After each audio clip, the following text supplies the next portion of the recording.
and welcome back to Mufc Realist TV. I'm McRuby, and we are not going to talk about Takeover because Takeover this week has been like this.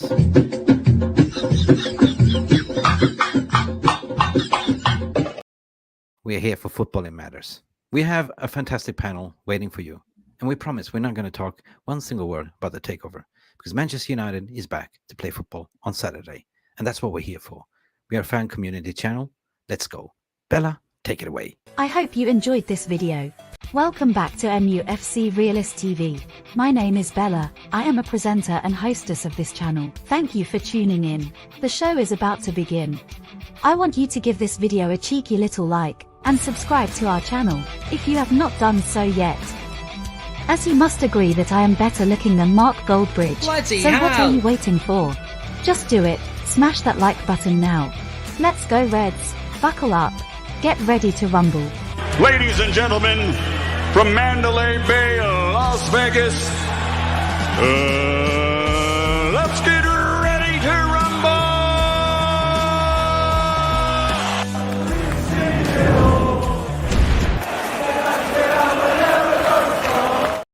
And we are so back talking football, aren't we, gentlemen? Oh, look at you guys.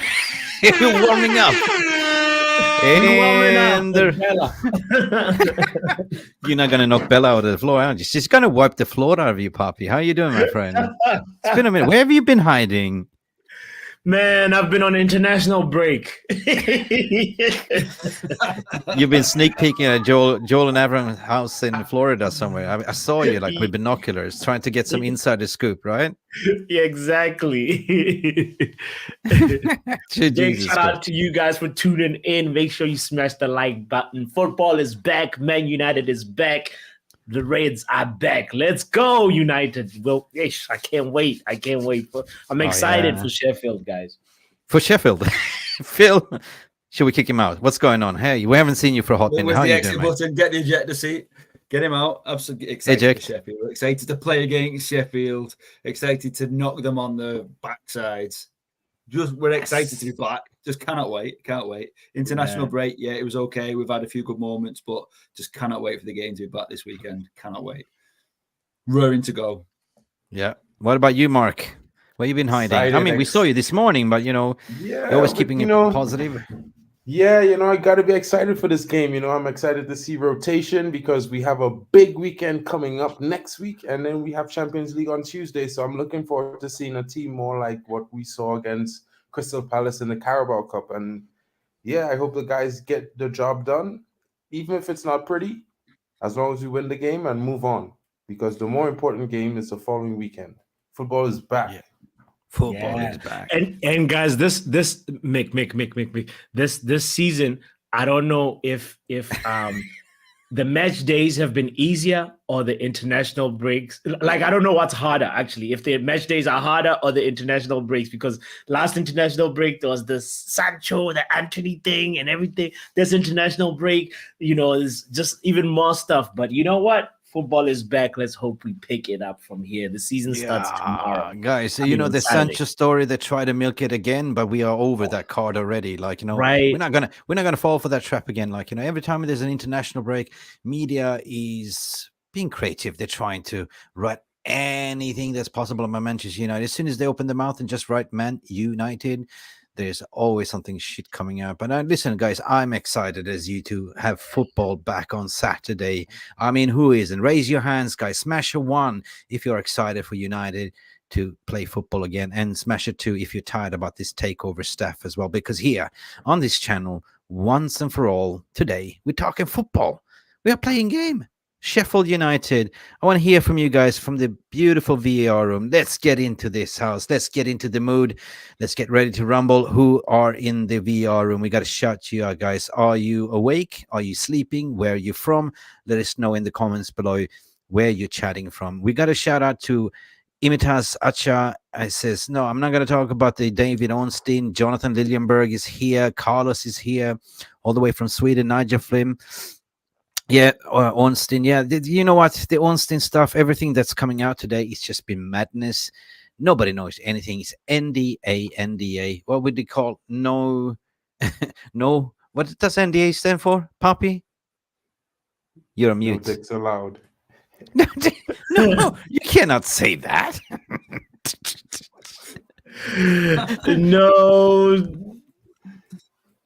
What? Non-disclosure agreement? No, it's not that. It's not that. It has to be like no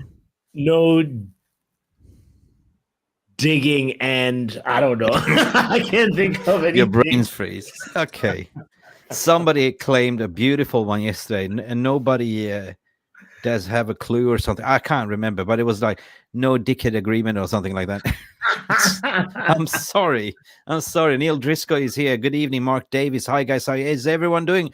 Hope we batter Sheffield on United Wednesday. Audio Marks is here as well. Number one, he wants to talk football. Gavin wants to put number 1 and 2. You can't have it both, Gavin. Don't be greedy like the Glazers guys. And by the way, smash the like, smash the subscribe if you haven't.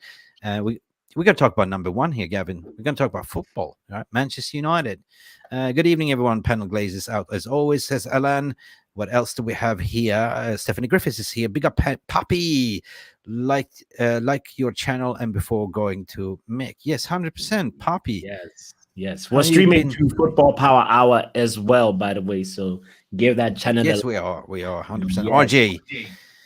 Big up to you, RJ. Saying media is full of Sir Jim and Glazers. Yeah, we are 6 Stooges, but now we have 7 Stooges, which is 6 of the Glazers, and now he's marrying into the family apparently. Ratcliffe. And I try to invite Gordon Ramsay to cook a nice meal. It's gonna call ratatouille. Oh gosh. But he was too busy. NDA means clickbait season is open. Dude, yes. Stephanie Griffith, big up Mick, Mark, Phil, and the Puppy. Jarvis is coming in as well, but Jarvis is late as per usual. Everyone knows Jarvis is late. This is always Maddie saying, 1, we're going to talk about football. We are going to talk about just children relax today. It's Thursday. You know what I mean? I have no idea what's going on in the team. I've been so busy. There's been some leaks and rumors about injuries, but we can talk about that as well, right? Anyway, big up to all of you. Nicholas is here as well. Box is here. NDAFC says the Box. Rush Mano, Joel Glaze is still making the decisions. Ratcliffe would do anything to get into the club. Yeah, it's the Breakfast Club, isn't it, Rushy? You know what I mean? But today was just gash that came out there, like trash. Second guessing, second washing. There was some fake documents leaked out. I spotted it, the error.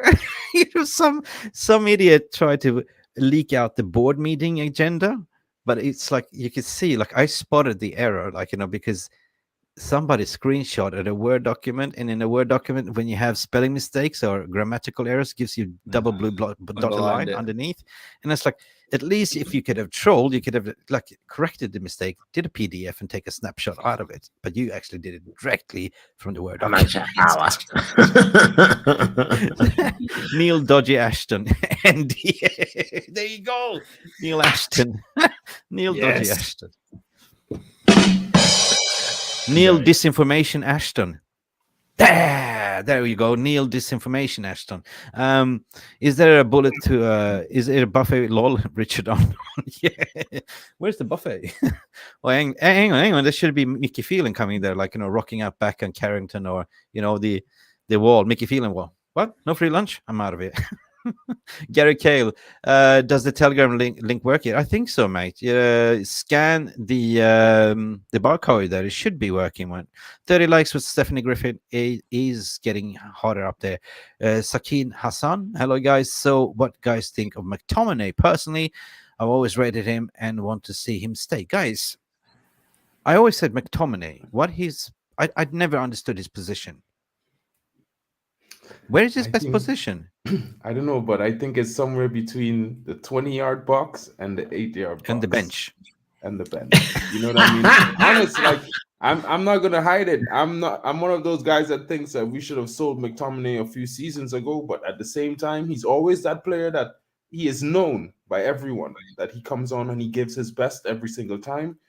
Although he was very disappointing against Bayern, that has to be something weird for Scott McTominay, you know what I mean? Because normally, even if he doesn't play well, he runs around, he gets himself about, even if he gets some cards. So I always thought he's a decent player, but not really Man United level. So I don't know, like he did a good performance in the last game with the 2 goals in 8 minutes. So I would say maybe he deserves a spot on the bench, maybe even a start if we don't have Casemiro or Amrabat. You know what I mean? That's my bet. How about you, Phil? What do you reckon? What's his best position? I think he's a bench player coming off the bench and doing, like, going forward in the 6-yard box. He's a spot player. Like, I call him a spot player. Like, he's a good in the spot.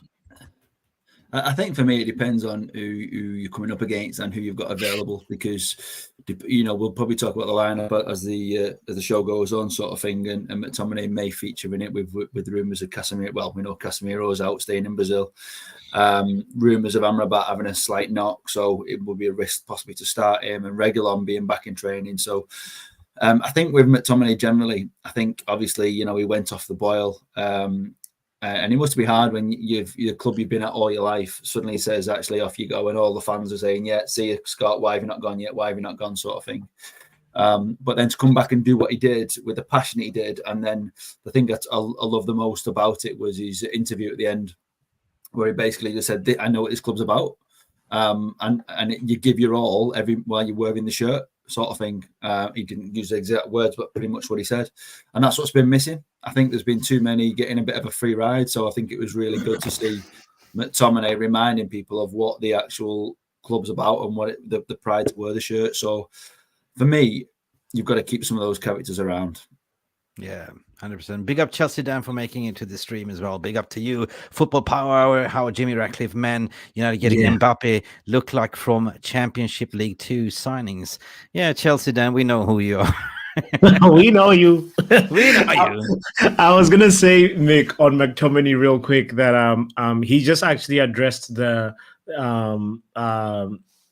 rumors about him being a striker. Just a few days ago, he had an interview where he said, oh, people say, because, as I said, like, people have said, oh, he's been a striker before. He said, I quote, I've played 2 games there with former reserve coach Warren Joyce because we had no striker. So whenever I score a goal, people say he used to be a striker. That's why. But he says, I've never used to be a striker. I've always been a midfielder and number 8. So it's funny when you hear stuff like that. Off quote. Number 8, a box to box. He sees himself as an 8, and I think actually he has a little bit of a physicality about him and an aggression about him that, for me, I like to see that in the middle of the park, when he's just sort of like diffusing, other people's like build up attacks before the opponents get a build up in. So, for me, I want to see him closer to the opposition box. Yeah, no, 100%. I mean,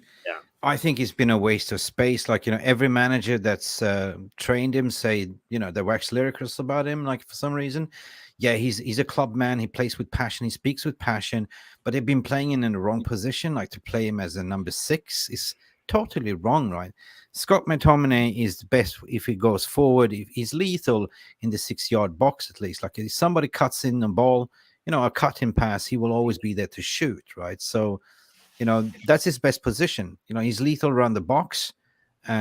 We've seen how he can drive forward. He's got good strides, like a Lipizzan horse. You know what I mean? Like this stallion horse. But he's so bad at tracking back as well. Like, he's not so reactionary. He's not proactive in enough. We've seen how he can jog and just totally lose track and ball watching. So I think he's probably best to come off the bench, the 15, 20 minutes to play like, more of a box to box, right? But not easy. I don't think he's a starter. Well, certainly not. I don't think it should be against Sheffield. I think we should be going up ready with our guns blazing. I don't think we should go in too defensive. I think putting 4-2, 4-2-3-1 is just like not what you need at all. You need to just be going for it, all out attack sort of thing. Obviously, a little bit of sensibility, but generally, we just need to be attacking. Yeah, he's not a DM. What Paul Griffith's saying here could be better higher up in the field. 100% agree with you guys. But you know what?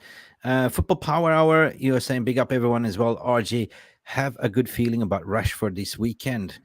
Don't know why. Yeah, because he scored over the weekend. But the frustrating part is, RJ, is that we've seen it so many times before. They go out to an internationals. They do great for the international team, but everyone is asking the question, why can't you do that for the club? And because the club is the one that's paying your salary. That's why you contracted to. Yeah, but I think he's got to come for Rashford 100%. Maybe less pressure when he's got that monkey off his back now, hasn't he? He's got the monkey off his back. He's got his goal. Which monkey? Which is the one that was keeping him down, pinning him against the floor. Does he? You know what I mean? Stopping him scoring. That No goal. way. He scored it now, and the relief. It was almost a relief when he scored, wasn't it? Hey, it was a relief.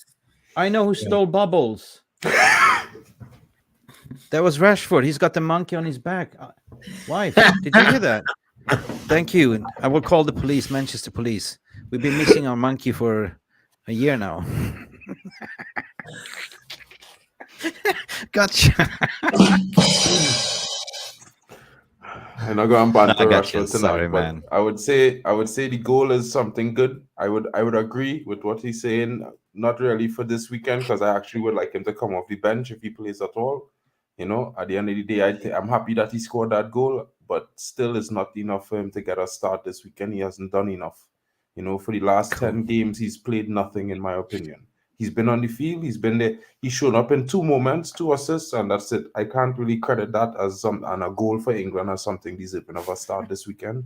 I think he must play against Man City and maybe show up in the game against Copenhagen. But this Saturday, I think he should start off the bench. Yeah. It's best for Really? I know. I kind of agree with Brian here is saying as well. Big up everyone that's tuning in, coming in late or whatever you're doing. Please get involved because we're going to pick the team together as well. Brian is saying we got to build on the Brentford comeback. 3 points is a must versus Sheffield Wednesday. 100%. We got to deliver, as what this thumbnail was saying today. Now, what do we know about Sheffield Wednesday? Sitting bottom at the league. Sheffield United. Oh, yeah. Sheffield United, sorry. So used to Wednesday for some reason. But they're sitting bottom at the league. We're playing away. I always say that, guys, international break, it is kind of the, rewind button in a bit because form goes out the window. Nobody's played for 2 weeks. So this is kind of the reset button for many people. So we were lucky that we went on that break with a positive win. Yeah, I think the thing is with Sheffield, the last five games, they've lost 4 and drawn 1. And they've conceded 17 in that time and scored 4. And the last home game was against Newcastle and he conceded 8. So they'll be looking to shore things up at the back. But the thing is, every single game this season they've played with a 3-5-2 formation, and all the teams who scored past them have just basically played a high ball over the top down the wings, and then a lot of goals have been scored from just whipping a low cross in to the back post and somebody's tapped it in, sort of thing. So there's plenty of opportunity to do it with our formation that we play. So we should and could score plenty of goals, and they push quite a lot forward when they're going for a set piece. So there's plenty of opportunity for counter attack. So it plays into our hands, this team, definitely. Jarle, what happened to you? Surgery was successful, so pizza maybe next week. Oh, I didn't know. Sorry. Did you just come back from hospital? Did you have a surgery? Jarle's in hospital. Jarle's in hospital right now. Is he in hospital? Oh, listen, guys, smash a big like. We all love Jarle Malmin. Listen, pepperoni pizza on us next time. We know, but didn't know that you were in hospital. But good that you hear there was successful surgery, my friend. Speedy recovery. We see you. Glad to see you in here. Listen, on that note, I think I'm willing to give everyone a clean slate right now. Right. Maguire did well over the weekend. Rashford did well over the weekend. And we've got to turn the page. We haven't played football for 2 weeks. I'm just dying to understand what Ten Hag will be doing, right? How he will set up. Who does he trust? Kobe Mainoo is apparently back training. Casemiro reports he's injured, not injured. I don't know. He's in Brazil. He's in Brazil? Staying in Brazil till... getting medical treatment? Be back until Monday or something, yeah. Resting. Well, no wonder. I mean, I wouldn't trust the Dr. Death we have here, like in a Carrington, man. Right? Our medical department is shocking. At least he's getting some Brazilian treatment. You know what I mean? Mariar, what you're saying, we need to remember that there was so close to draw against City. Yeah. I mean, they could be a little bit of a bogey team. Mark Davis, what you're saying, our away record is poor. Come on, United. Yeah, but I'm saying that maybe I'm deluded now, saying this is the reset button and we had 2 weeks off, and sometimes 2 weeks can do magic. You need a little bit of break. Even Ten Hag needs a little bit of time to think because otherwise, when games come thick and fast, you don't have time to work on tactics and plan and stuff like that. At least this international break is doing you good, right? So we'll see, right? Stephanie Griffith, what are you saying? I removed a damaged kit. Oh my goodness. I hope you're right, man. Bless you, Yale, is what we're saying. United so hopefully stop Blades of Glory. Blades of Glory. Otherwise, we are starting on thin ice. Skating. Very good. I get that pun there. Well done, Stephanie. Good film. Yeah, skating. Yeah. I'm dyslexic, guys, so sorry if I'm missing some words and looking at how do we build on Brentford? It wasn't a win inspired by skill and tactics. The coach and the player surely cannot think that was anything other than lucky. Well, I mean, guys, football, any sport or anything you're doing, a little bit of luck is always necessary. It's always a plus. So I would say for a win like that, especially in a football team that haven't had any luck in the first 10 games they played before that game, I take in that win, and I'm sure the coaches and the player feel the same way. Yeah. Gavin Underwood, would you say, hi, all mods? Take note, I purchased 10 memberships during the last night's show, and I did not notice them weren't getting shared out by Google. The ones that I saw purchased yesterday memberships, Gavin, was Rushmana was 220, and then Angela was also given 10 2 times. But we didn't see you, Gavin. I didn't see you, so maybe it didn't go through. But check your account and stuff like that, because that's weird. It should be going through, because we did shout out everyone that was kind of donating memberships. If you remember, you were on the stream yesterday. Mark, you were monitoring the chat. So it didn't show up yesterday on the stream. So I messaged him in the chat before and told him we would just check to make sure that it didn't submit to the group, and because he said he not seeing the refund. Yeah, no. Otherwise, I have suspicions that if somebody stole your money, it was this person here. He's a very greedy person. He probably took all your membership money. Gavin. He's a Glazer 2.0. Don't trust him, right? He's always late. Kids. Fashionably so. What's your excuse? Always the same. Family and work. It's not like work before. Watching Netflix. Come on. That's it. VR room. How many Snickers should we deduct from Jarvis right now? Jarvis Glazer. Gotta be honest. How many Snickers have I received? 0. You can't deduct anything that you haven't given me in the first place. No, I'm glad you can make it. We do understand. I'm very extremely tired. It's been a busy day today as well. Like everyone has work, everyone has families. Phil has 3 kids, football, practice, training, driving back and forth. So 2 kids. 2 kids. 2 kids that I know of. 2 kids. I had football practice. No, I was kind of referring to you. The third one into existence, so I was kind of referring to you as the third kid, because always. I'm the third kid. I'll take that. Yeah. You admit, yeah. I'll put you on the spot there anyway. Guys, Jarvis, we were talking about Sheffield, and I was talking about the great reset button, because it's been 2 weeks, and I think we came off a very important confidence boost with the Scott McTominay almost scoring a hat-trick, moment of madness. How big do you think that is in the confidence of the players coming back now after 2 weeks? And plus, Ten Hag has been given time to think, time to implement his strategies, and or does it lead to that he's overthinking? Yeah, he's becoming a thinker man. We had one in Pep when in big games he always overthought everything. But I don't see Ten Hag as a overthinker. He's doing the same thing, basically every time, and trying to implement his style. But the problem is, I don't think the players really understand how to play, because we're too sloppy on the ball. But he wants them to recover press all the time. But when we are sloppy on the ball, we have to recover press all the time, and then we get knackered. And when we are tired, we get sloppy again. So it's a never-ending circle of bad performances. So I'm not sure how Ten Hag is going to fix this, but I really hope that that he will talk to the guys and make them like cool it a little bit down and just recycle the ball, let the ball, give it a pass. Come on, give it to the next guy, and be cool and composed.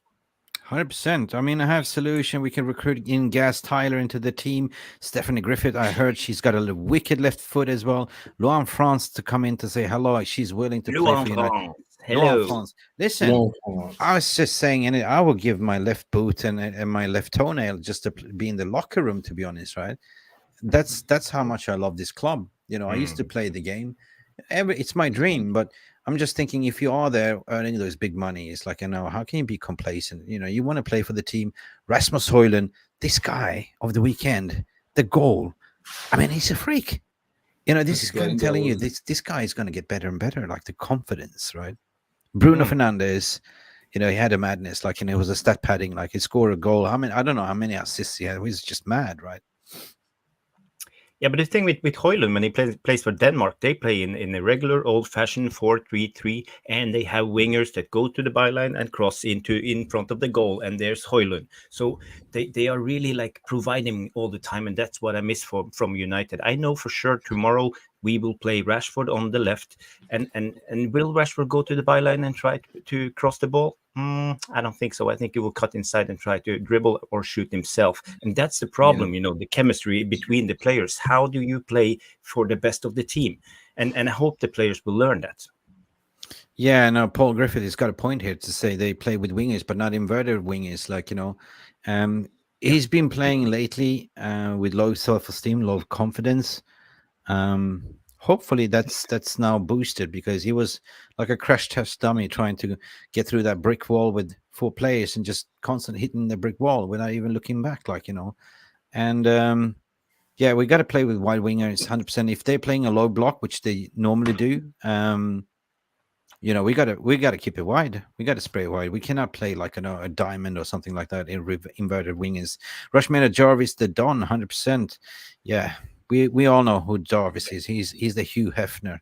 I gotta take care of the family. I will give you offer you can't refuse. Fabrizio Romano, I gotta tap it in, huh? Yeah. Police and Garnacho. Who would you guys play then? How would we set up against Sheffield? I don't know much about them, to be honest. I haven't watched anything about them. Anyone knows anything about Sheffield? Let us know. I want to share our head-to-head record with Sheffield United, because last time they played us at Old Trafford, they won 2-1. And the last time we played away, we beat them 3-2. And then prior to that, we beat them 3-0. And then prior to that, it was a 3-3 draw, a goal thriller. And then prior to that, we won 1-0. So it's one of those things where I'm like, we should beat them, but then they can always surprise us, just like the last time we played them, Yeah. Reggie saying here, Pogo sticking around the pitch will always cut him back. Yeah, Pogo stick, I can see that. Welsh Dragon Field saying, I love to see Hannibal Garnacho to start. Trust these guys. Me too. I mean, there's the youth that I really trust in. But also what we've been seeing, that the hungry players that come in from the bench is the ones that are willing to fight. We can talk about not Maguire, but Maguire's been informed. So, against Sheffield, I can see him like starting a Maguire. I don't know what you guys are thinking. We don't need to start Varane. We can rest Varane for Copenhagen. And, we're playing Copenhagen on Tuesday. And that is Rasmus Højlund against his brother. I would switch it around. I would start Varane in this game and rest him against Copenhagen, because Copenhagen is the home game, right? Yeah, and I would play Maguire at home, because I think at home Maguire would give a very good performance at the back. You have the crowd behind him, and I don't think Copenhagen have that team with a lightning fast attack. I don't think they have a lightning fast attack. So I feel like it might be better to start Maguire in that game, so Varane rested in that game, and he could be fresh for Saturday against Man City. Yeah, 100%. So Maddie said Varane, Amrabat, and Maino back in training, which is positive, right? That is positive. Do we expect to see a Kobe Maino on the bench? Do we expect to see Amrabat on the bench? Do we expect, I don't know. There were some leaks to a say big question for me. I think we need a left back. Yeah, he was brilliant for us. We need a left. If we get our left back sorted, he's back, right? He's back. He's back in training. Back in training. Yeah. So I hopefully we'll see him. But I mean, Dalot at right back and Reguilon at left back would firm the defence up a lot. Yeah, Welsh Dragon and Phil is saying like would love to see Hannibal and Garnacho to start. Yeah, I'd like that. Trusting these guys. Yeah, me too. Totally. Okay. I mean, barring that we have we're playing Saturday and then we're playing Copenhagen on Thursday. So rotation is key here, right, guys? So, God, it feels so good to talk football. You know what? Doesn't it? Because we've just been talking takeover. This talking football. Hi. Anyway, box. Yeah. Anthony would make a good right wing back. He is great defensive output. Yeah, he does. Gotta make a point. Nigel Fillin. I fear Anthony is another Sancho, except Anthony is a team player and we fights for the badge. God, I don't want to talk about Sancho. It's been a lot of stories about Sancho today. I mean, media just cannot give us a break, man. Seriously, whatever comes out there, I don't believe it anymore. Honest, right? Please just apologize. Phil, it's your boy. Tell him, talk to him, apologize. I'll go and have a word after this. Please do so. Yeah. Give us some Snickers. Now, you know what? He's been at the training round with the under-18s and stuff. I mean, like we've said in so many shows now, we don't know what was said behind the scenes, but someone's just got to swallow the pride and just sort this out before January because it's not fair and it's stupid. We're desperate for quality. We've got it. We know what he can do, and we just need to see the best of him. But do you really believe what's been reported today that he's so frozen out that they are even bringing him his lunch in a plastic container? It's like he has COVID. Yeah, exactly.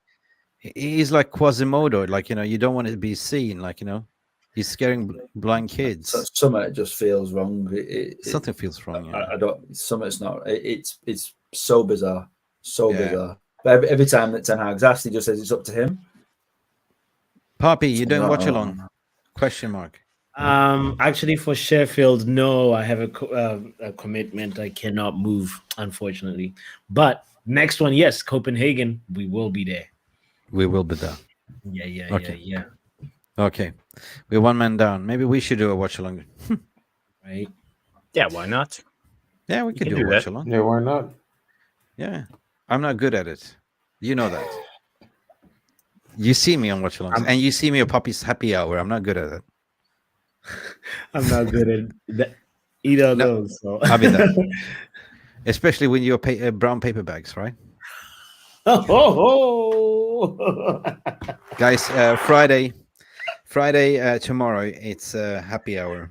Yes, Friday tomorrow this time. Let's play a quiz on the happy hour, guys. Make sure you pull up. Make sure you come through. Bring your football knowledge with you because we will be talking about Sheffield again, but also we're going to play a quiz and test our ball knowledge. So, yeah. Yes. And I've been shafted 3 times in a row now. Oh, Lord. Yeah, I haven't even go to the VR room. I haven't checked 50-50 questions. And I'm a leader at the very end, and something mysterious happens, right? I even have my hands free, no chat GTP, nothing. I'm just here, right? And somebody's cheating and getting the win in the last second. I was just like, McTominay. The person who won last week's one, his name is Ratcliffe, and he was somebody that was playing online, like that was watching us, but not on the panel. And they didn't claim the prize. His name was Ratcliffe. Yeah, Jim Ratcliffe. It's so weird. But anyway. Hold that. He had a meeting to go to, did he? Yeah, he is the winner. Manj. He says, hold that. Manj, I know that you guys are diluted. You are collaborating. Hold that, man. Exposed. Now we join you tomorrow, my friend. We tune in tomorrow at 10 p.m. UK time. A little bit chill. Tomorrow it's at 9 p.m. 9 p.m. Even I have yeah. You have another commitment. Again, yeah. Let me guess, wife is not happy. Right. Negative doom agenda. That's what NDA stands for. Stephanie, clap hands for Stephanie. I was saying Puppy was onside, not offside. Quiz of the week. quiz of the week. Who is actually cheating? We need a VR room. Guys, tomorrow be the VR. Call a spade a spade. Big up everyone from Mange, the reigning champion as well. I think it was Mange that won it last time, wasn't it? Last time we were there, yeah. All right. Jarvis, what do you have in store for us? What's your thinking in terms of the lineup, sir? Yeah, I have been. I used just 3 minutes to put the lineup. I didn't realize that Amrabat was injured, but he's not, is he? Yeah, I heard something, but this is my lineup, and you see underneath in small print, it's the backups, so we can talk about it. As you see, Onana in goal, Reguilon if he plays, Maguire, Varane and Dalot at right back. I would choose Eriksen and Amrabat in the pivot, and Bruno Fernandes in the 10, Anthony on the right, Rashford on the left, and Højlund. This is how I believe Ten Hag will set up his team. So what do you think, guys? Phil? I think if they're available, it's probably not far wrong. I think the only thing that a lot of people would like to see is Hannibal Mejbri back in, because we saw what he did against Palace. He was absolutely fantastic. And we're not sure why he was dropped, really. I think it's just because Casemiro was on the up a little bit. I think we need to start Anthony over Pellistri. I've been more impressed with Pellistri when he's come on as a sub than he's since he started. I think Maguire's done okay in his last couple of games for England and also for United. And I think he's certainly looked stronger than Lindelof this season, which is a little bit surprising because Lindelof was a bit stronger last season as well. So, yeah, I think it's probably about right. I mean, as I say, you could perhaps swap Eriksen for Mejbri, but I think, because for the steal sort of thing. But if you're already putting Amrabat in there, then I don't think you need both to break it up. I think I'd like to see a bit more attacking in there. So, yeah, definitely agree with Jarl. It'd be good to see a proper left back in there with Reguilon and Dalot back at right back. That'd be good for us. Okay. Any thoughts of you, Jarvis? Yeah, the good thing, as Phil is mentioning, we have a proper left back, and that will do good for Rashford because we have someone overlapping. So he will drag one defender out. So Rashford will have one less defender to dribble against. So maybe it will be good for Rashford. Maybe he will just be 1 against 2 instead of 1 against 3. When it comes to the right winger, I think Anthony is a sure shot for Ten Hag. I think he believes in Anthony, and it suits his way of play. As I mentioned, Amrabat is apparently injured, so maybe we will see McTominay or Mason Mount or Hannibal Mejbri. I'm not sure how Ten Hag will choose in the defensive pivot, but we are up against Sheffield United, so I believe even Mason Mount will do good in Amrabat's place if needed. When we meet Sheffield United, they play in a 3-back line with the 3-5-2, and they usually don't have anyone on the backs going defensively, so we can hurt them just playing over their midfield and defense and run at their wings, and maybe that will suit Rashford good if he can keep his width. Papi, what's your thoughts and feelings regarding? Are you agreeing with this lineup actually? So I think obviously, yeah, McTominay has to go in there for Amrabat, and which is, I think will be fine in the midfield. What I would love Ten Hag to do is to start Garnacho over, have Rashford come in the second half. I know he scored a goal. Hell yeah! Don't touch my Garnacho. I know that he scored a goal in the international break, but I think to get the just the same way he did versus the Wolves game when Rashford came in late, just having coming in the second half, he'll be more focused and even try to be a little bit better with his decision making, I feel. But as Jarvis and Phil have mentioned, that 3-5-2 is kind of weak in that way, that if you have a fast winger it's just a matter of time till Rashford gets a goal. We're probably going to be pinging the ball to him a lot of times. So yeah. No, I certainly believe that. I mean, I want to Mark. You want to have your say. Do you agree with this lineup, or would you pick something different?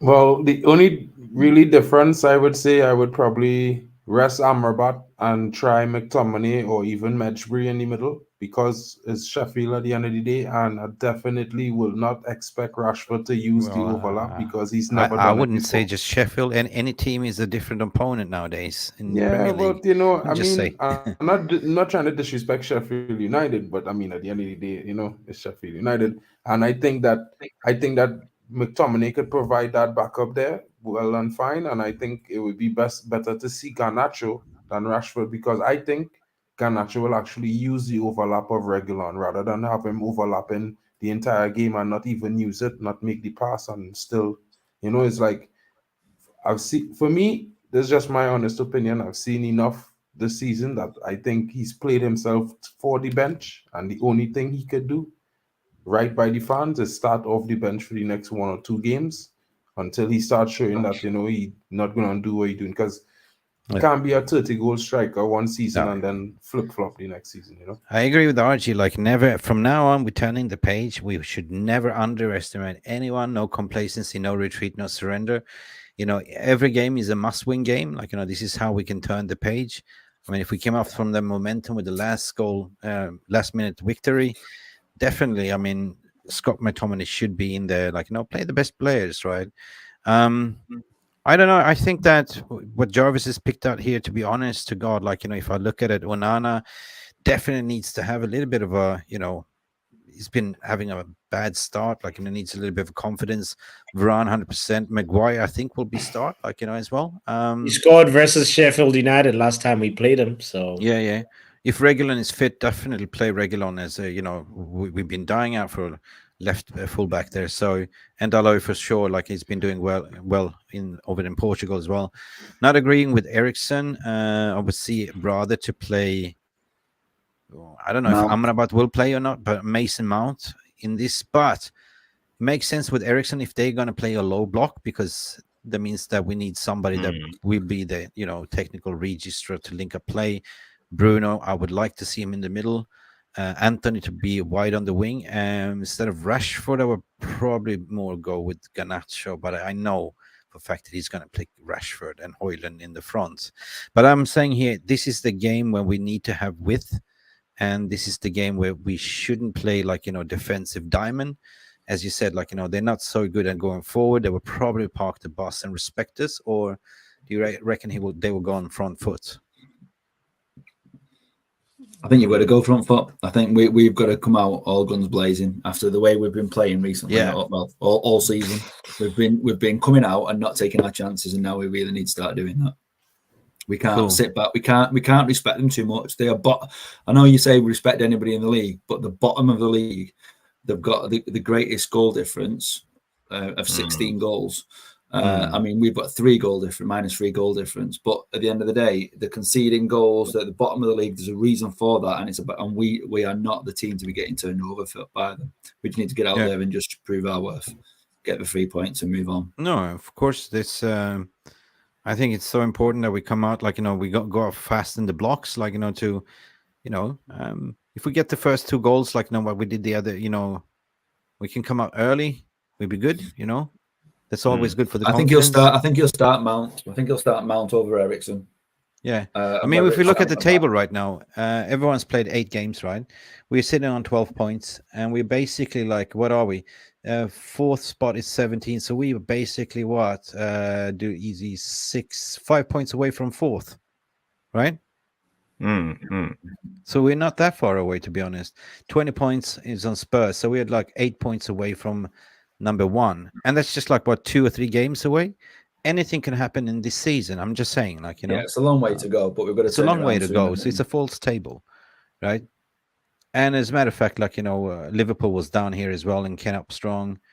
So for me, it's all about finding the form right now. That's all it matters up to Christmas, guys. Yeah, but Palace was unforgivable. That was not acceptable. The way we did, it was shocking. Sorry, Jarvis.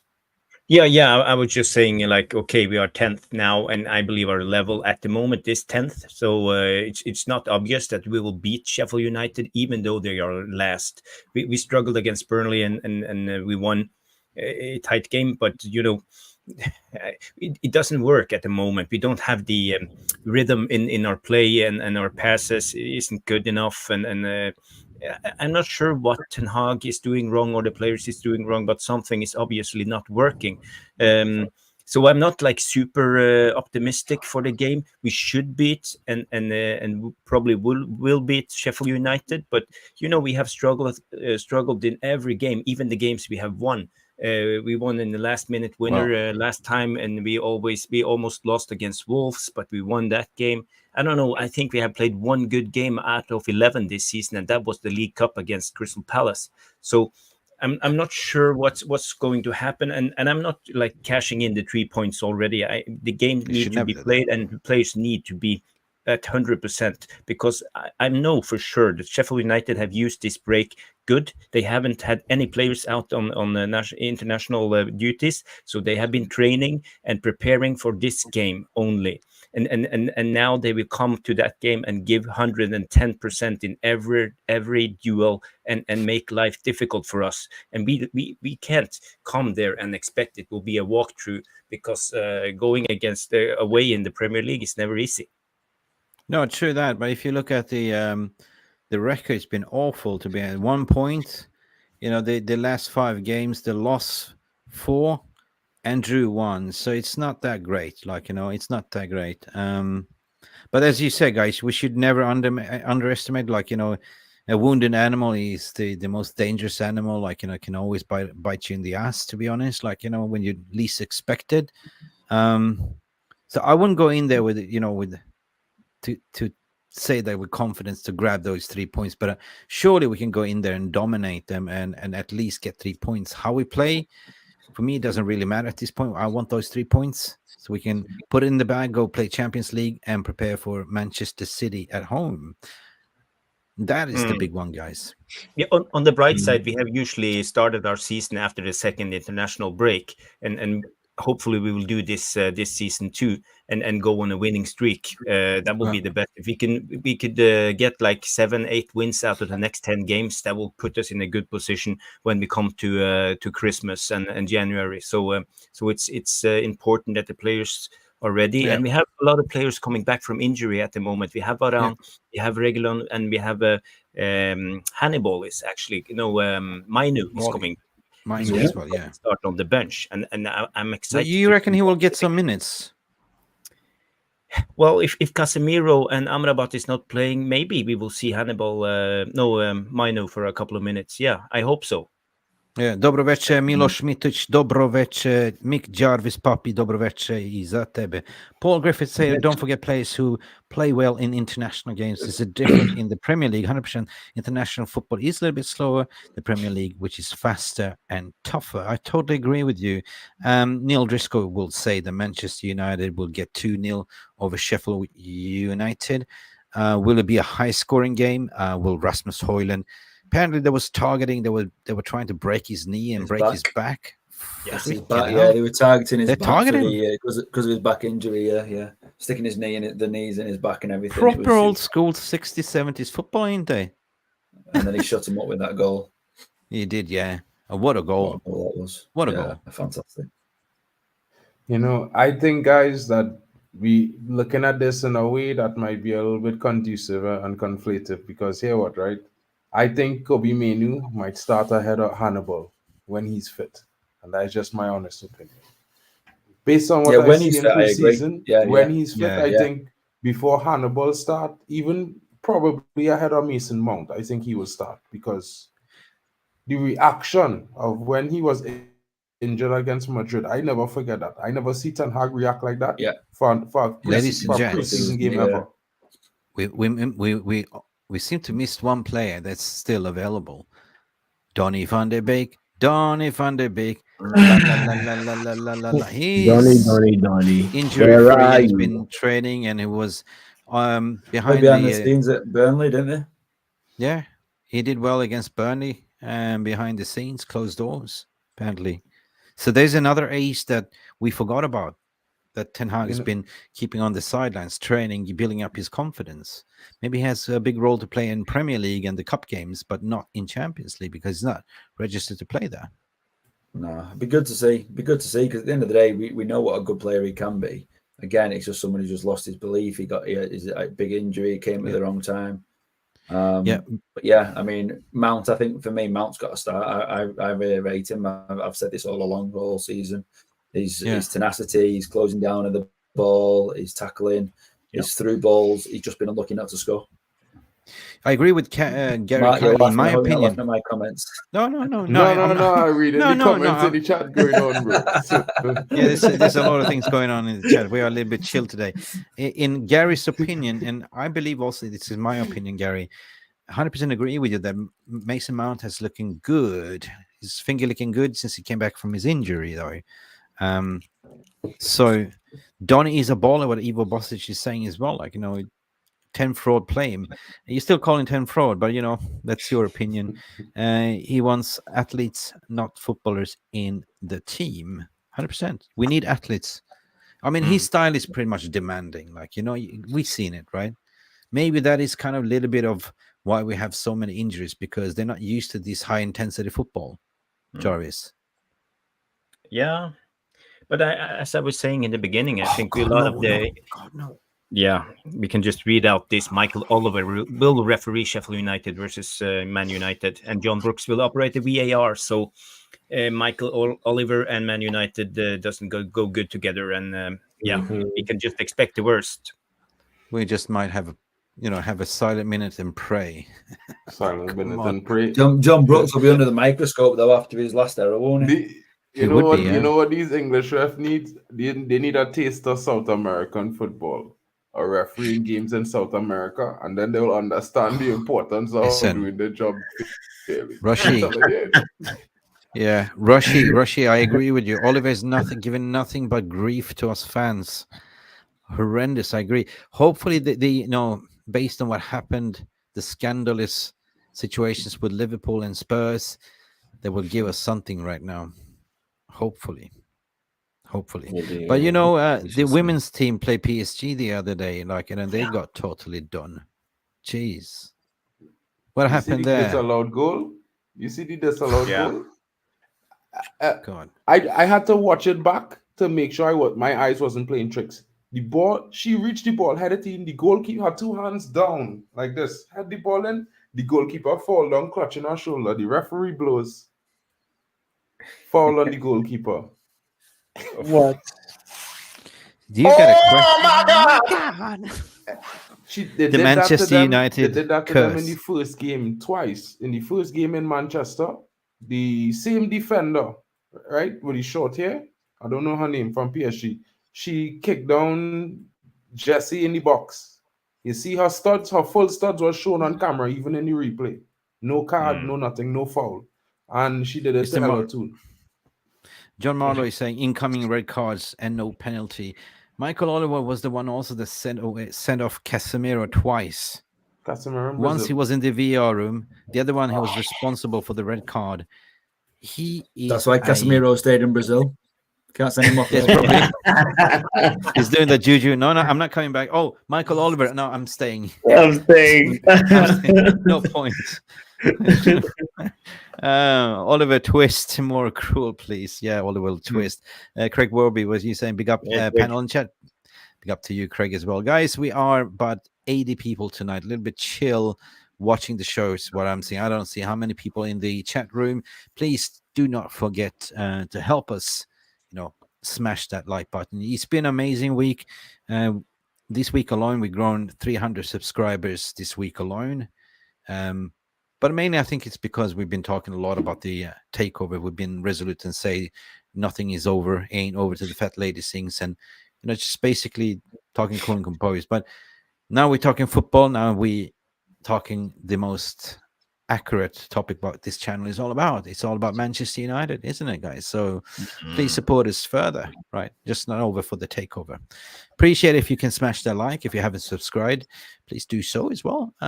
It's not mandatory, but definitely it's free. You get are we allowed content. to talk about the takeover? No, we're not talking about it. Not today. You can talk about it. Not today? Yeah, you can talk about it. Is there something significant? No, I just want to mention the thing that we all heard today, the news that came along with one of the Glazers sitting in the what I'm gonna read it out here. So Jim Ratcliffe proposed stake for Manchester United will see Sir Dave Brailsford and Joe Glazer sitting on the committee overseeing football matters. So it won't be full control over the football matters for Jimmy Ratcliffe. Right. Joe Glazer will sit on the committee. So we won't get rid of the Glazers at the moment. Still, so what do you guys think?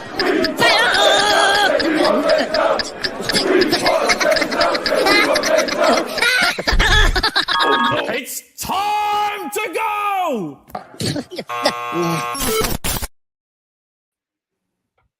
No way.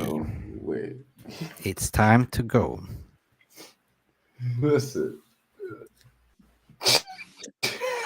That was hilarious, Beek. I smell a rat here. I smell a rat with this whole story. First and foremost, how did this leak out, or is it just a speculation? I asked the question. I asked you also earlier. You sent me this tweet. I think it was from who? It was some of the economic news. It was not from the sports journalists. Oh, it was a Times, but it was also speculations. This was more of a plan, what they're gonna do. Basically, it's been Ineos briefing that if they get the operation, it's gonna be Tom, Sir, what's his name? Tom, was it? David, was it? David Brailsford, yes, Sir Brailsford. Yeah. That's going to be more in charge of this, like the CEO role, right? Like typical, like instead of having, what's his name now? Richard Arnold, yeah. Richard Arnold, yeah. So it's going to be another like Woodward. Doesn't understand football at all. He's a cyclist specialist. Nothing with football. Yeah, for me, it was just like this is more of the plan, what they're planning to do, right? There's nothing to say that it's written in stone. They haven't voted on anything as of yet, so they're just saying that it might be so, Joel. But guys, I got to ask you the question, if we're going to talk about it, then we're talking about the decision-making process is as slow as it is at the moment, isn't it? Joe Glazer has been there anyway to sign off any transfer. But imagine now if you're adding on a seventh Glazer, which is the Ineos, right? Who's going to decide? I'm confused. There's going to be arguments. It's going to be worse. Or is it just me? I'm confused. You got to remember, the Glazers still have the majority vote. Yeah. I'm confused. And that's the biggest problem, because they will say no to everything that Jim Ratcliffe proposes that will cost money. They want to secure their dividends. That's the problem. I thought Jim Ratcliffe was buying 25% to take control of Sporting. There's that is what he said, so I'm confused. Jarvis, I think he thought it as well. I'm confused. Yeah, listen, little bit too late. Brailsford is a sports science expert, but when a sports science has to do, he was the one that was trying with Breckenils and the inhalers. Then he got done by his cycling team, didn't he? Because they were inhaling these Breckenils for asthma, right? How many was caught for doping on the cycling team after a while? Cheats. Yeah, you're a cheat. But it's true. He's a guy who's into sports science, and he has like a philosophy that everybody needs to improve 1%. If you improve 1%, you will do better, and always going for the next percent. So he's kind of a perfectionist. Pizza? It's not here. Somebody had a doorbell. Oh, great. Oh, he got pizza delivery. Takeaway. Mark. Listen, guys, let's be real, right? Let's talk this through from a logical perspective. You are a shrewd businessman. You were claiming that you wanted to buy Chelsea for 4 billion almost. What was it? 3.7 billion. You said he came into the fray late. You're willing to pay that much money. And you're telling me now that you want to buy Manchester United for 1.4 billion, 1.5 with 25%. And you're willing to buy 4 billion for Chelsea full control. I mean, where did that go wrong? From 69%, 51% to 25%. I think it's just a play for the gallery at the end of the day, And this is kind of send the message. Yeah. And if you think about it, we are talking about billionaires game, I mean, Qatar is not mugs. They are like, there's levels of richness in the billionaires club. Like, they have certain pyramids and they sit on the top of that food chain, of the most of the powerful. And Glazers is sitting at the bottom of that one. They are poor millionaires, if you know what I mean, billionaires, right? So the overall revenue. So who's got the bigger, what she said, without saying it? Yeah, Schwartz. Trust the Schwartz. Yeah. So it does not really make sense for them to sort of say, look at it from that perspective. I mean, they employ the best in class, Shabazz, Faribakus, the top, solicitor lawyers in the world history and banking, right? Shabazz has 25 experience working for Bank of America, as CEO and stuff like that. So, and plus Sheikh Yassim is a banker himself, right? Investment Bank of Qatar. Investment banking, yeah. No small. No, it's small not. Town, it's not one of the biggest. Yeah. So it doesn't really make sense that you realize that they are not serious enough. If they are now going 25%, why should we then outbid ourselves for 100%? Doesn't really make sense, right? And plus another thing is that Glazers were desperate for them to come to the table to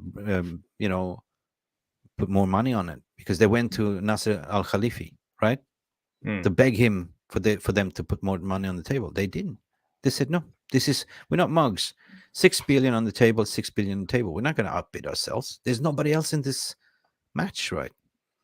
I don't believe for one word that they are out. I think it's the British media that got this wrong and they are backtracking it right now. I agree.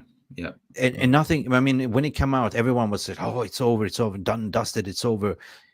Media was sharpening the knife and already preparing everything to say Paul Mitchell and blah, blah, blah. And I was like, well, hold your horses. Today was a board meeting apparently, and there was nothing about that. Now even reports coming out that he's straightening out his deal and it's going to take to January next year. Listen, this is a very complicated deal. We talked about what is the cleanest deal. This has so many layers attached to it that he has to go and seek loan approvals. He has to seek board approvals. They're having credit meeting with the banks, JP Morgan and stuff like that. Yeah. So how could you then go and buy Chelsea for 4 billion and not afford to buy Manchester United for the same amount? There is something that does not add up in my business mind. And why would you then spend 25%? Hope you're right, Nick. I really hope I'm just putting out the guys.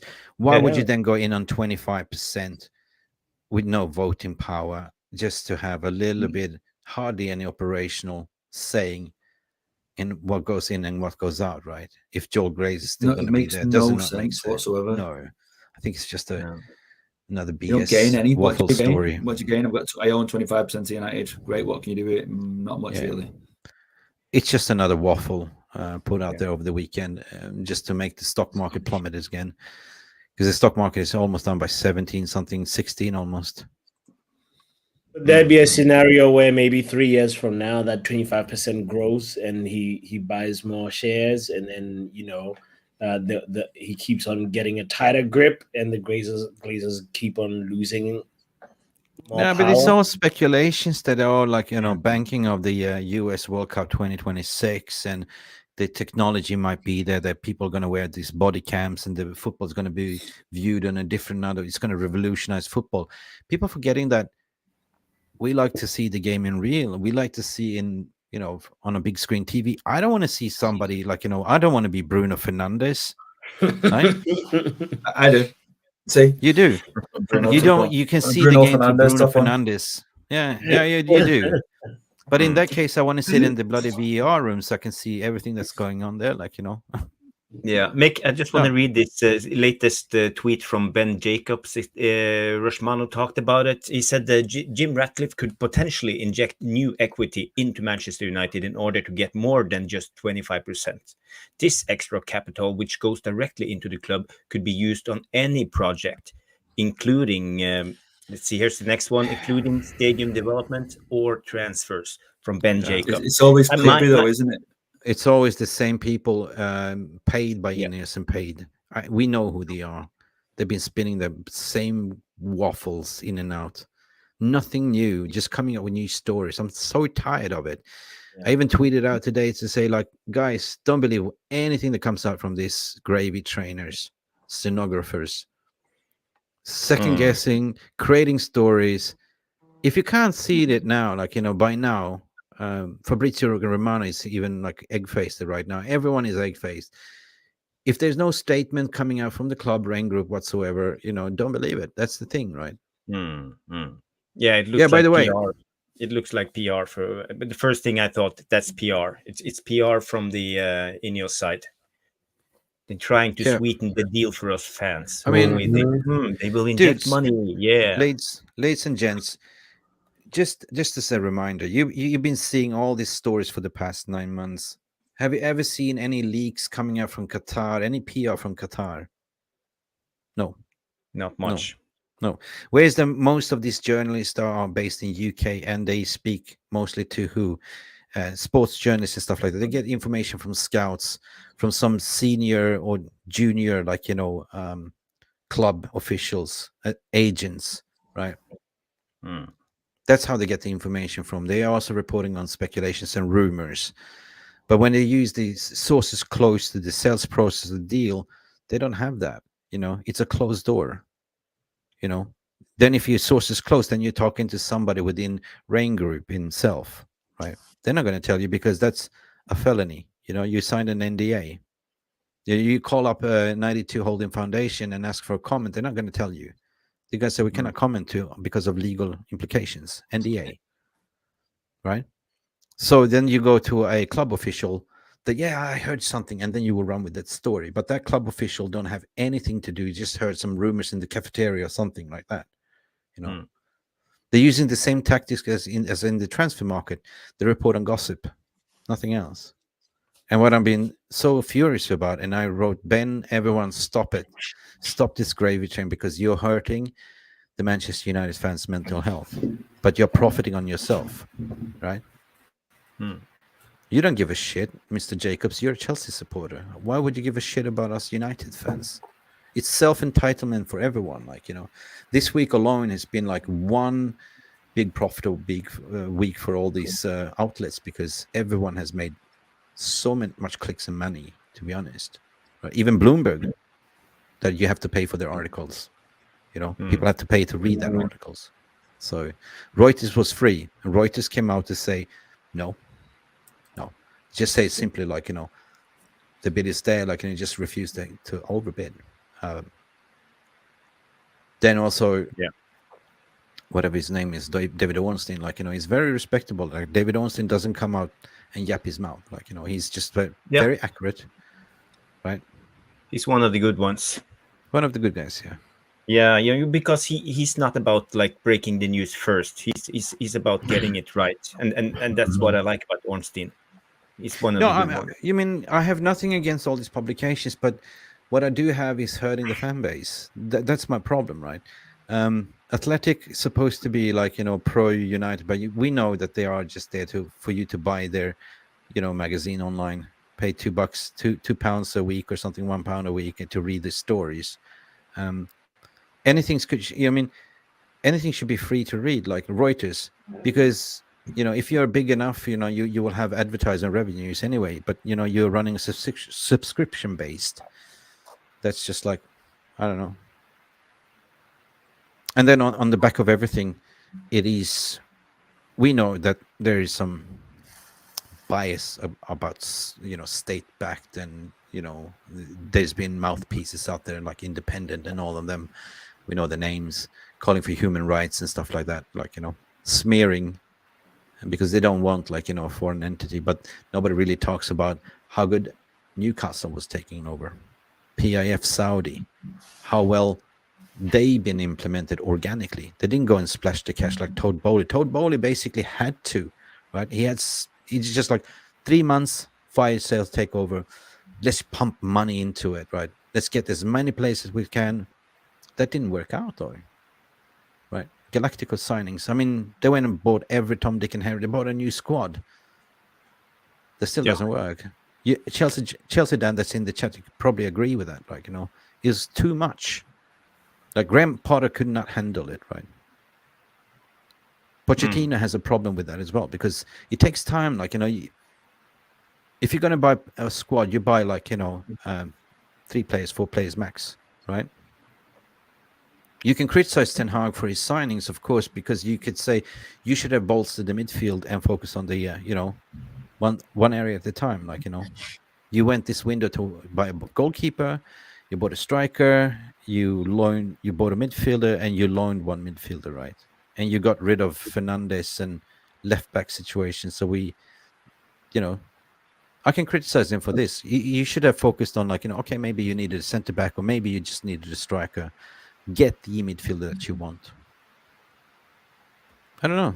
Yeah, but it was always going to be a compromise. We didn't have the money to sign the players we wanted. If Ten Hag would have his way, we would probably sign the center back and the striker and a fullback who's versatile, who could play on either center back and left, or center back or right.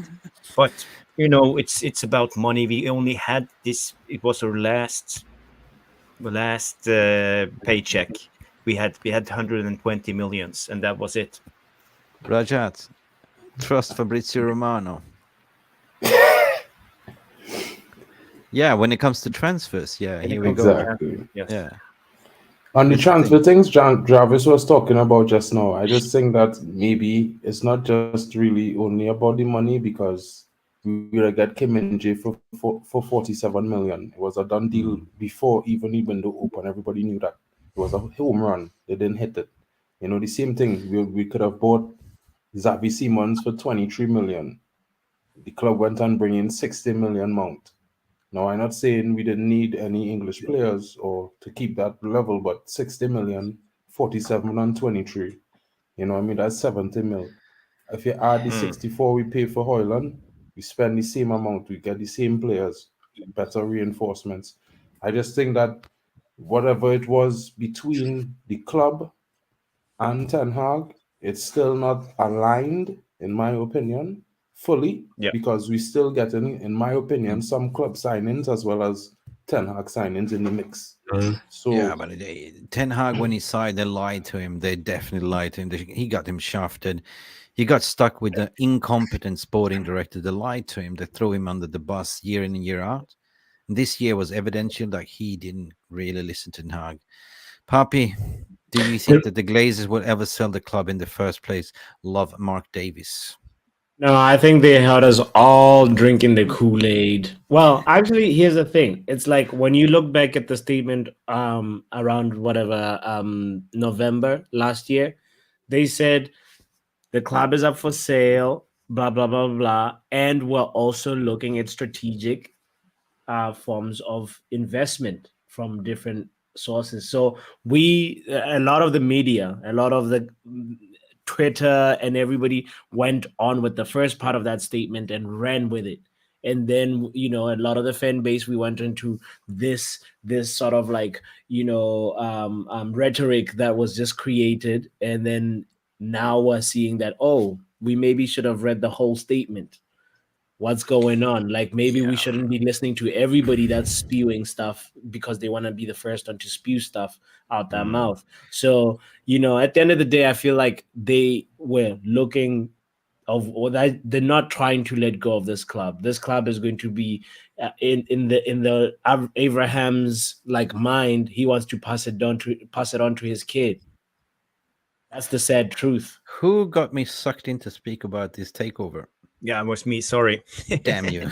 Back to football. Not guilty. Listen. Yeah, everyone knows that the Glazers went broke and they sucked the money they couldn't suck money anymore. They came out about, it's almost Thanksgiving last year, about 12 months ago, for strategical review. That was always for them to mingle down and they were already mingled with the buy-ins, the Saudis and everything, trying to pimp their best, multi-billionaires to buy as much as they could. That's why they hire Rain Group to get the highest bidder on, and that's why you had the shadow bidding. But they were also having that minority investors, which you have astute hedge funds coming in, like Elliott Group and all them stuff. I can't really remember what Liberty Media and all them was all looking and getting the books, and nobody really wants to give them the 25%.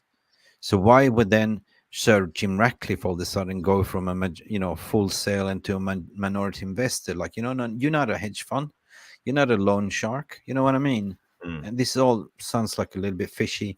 Will they have to sell? Yes, they do. I mean, if they're going to stick around to hope for operational increases by 2026, the club will be sinking, financially. We struggle in the transfer market because we didn't have the money. Basically, we basically borrowed the last kind of overdraft from Bank of America, like 120, and the rest we had to kind of finesse. We even have to go the money that wasn't. There was no leftover for a Amrabat deal, So therefore, they kept him. They kept him waiting and waiting because they couldn't pay, right? So therefore, they kind of had to finesse it. Hargreaves had to fly down to Fiorentina to negotiate. So they basically did this. We buy now, pay later. Basically, we give you what 8 million now, and we pay you the rest next season. And they accepted because they didn't have any other option because Amrabat was pretty much on strike. He didn't want to go anywhere. Just want to play for Ten Hag, Manchester United. He was promised early in the season. That's the honest truth, right? We know it. So for me, do they have to sell? Well, it's up to them. I mean, if somebody is slapping you 6 billion on the table, you haven't spent nothing, ever since you took over.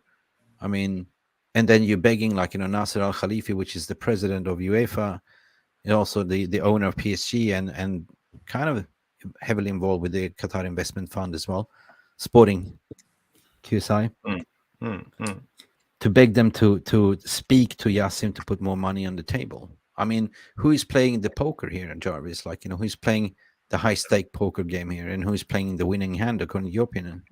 Yeah, according to my opinion, I believe that the Sheikh Yassim is just calling the bluff, and then the Glazers are trying to raise their bluff to get out of the hand. They're just pushing on. Who is a better businessman here? But the Yassim, he have seen their tell. He knows they are lying. He know they are lying, so he just kicks back and call them every time. Guys, pose a question. You reckon Glazers are good businessmen? What have they done? No, not at all. It was their father. They just inherited. Yeah, Malcolm Glazer, their dad was a businessman, but their kids, I don't think so. No. They have run this. And then you're going up against that's the best in class.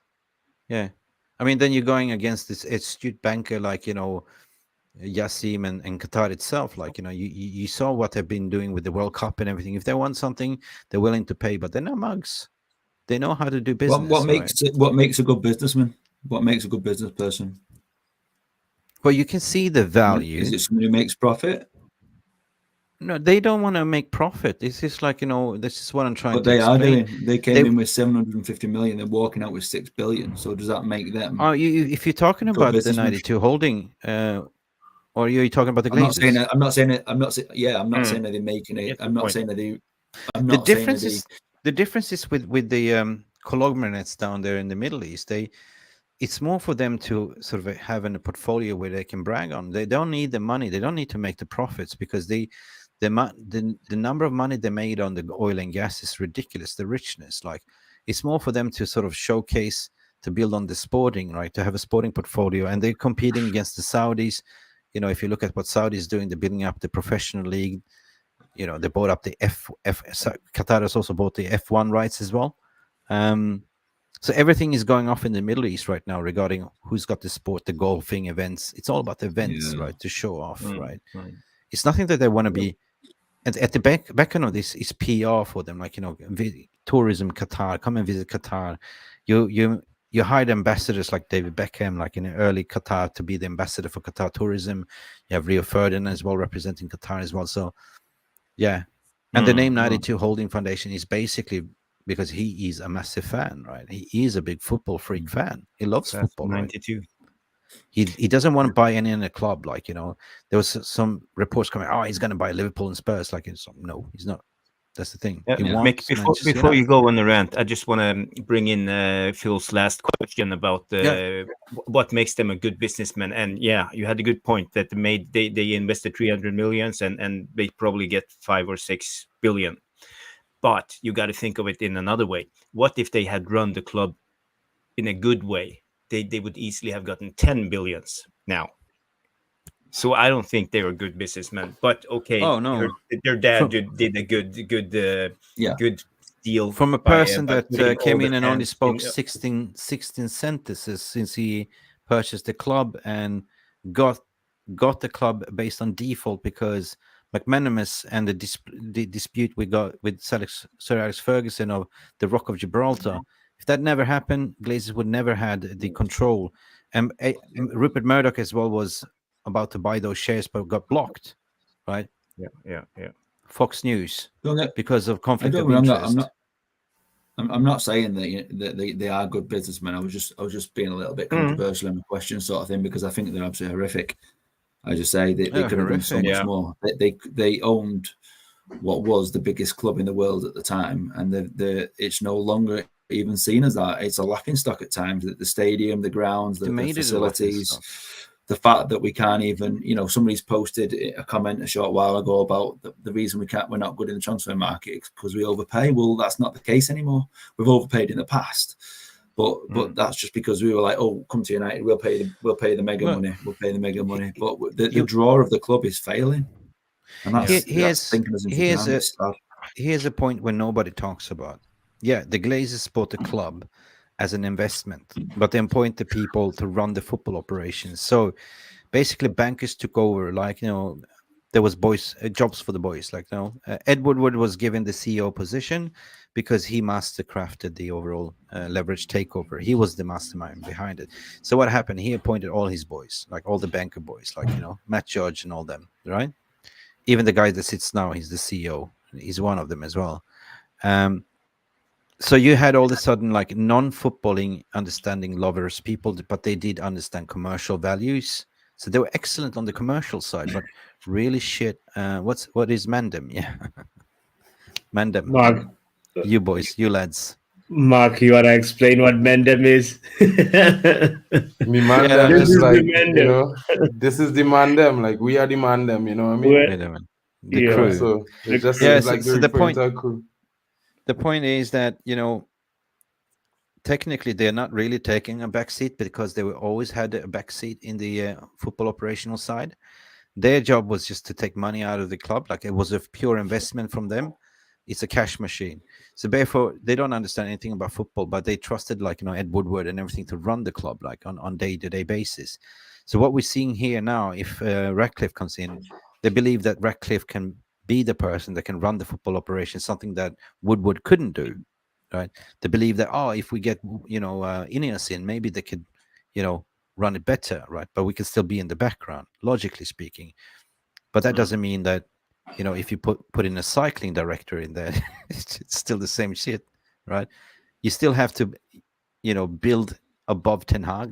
You need to have proper sporting director, proper vision with the CEO that understands football as well.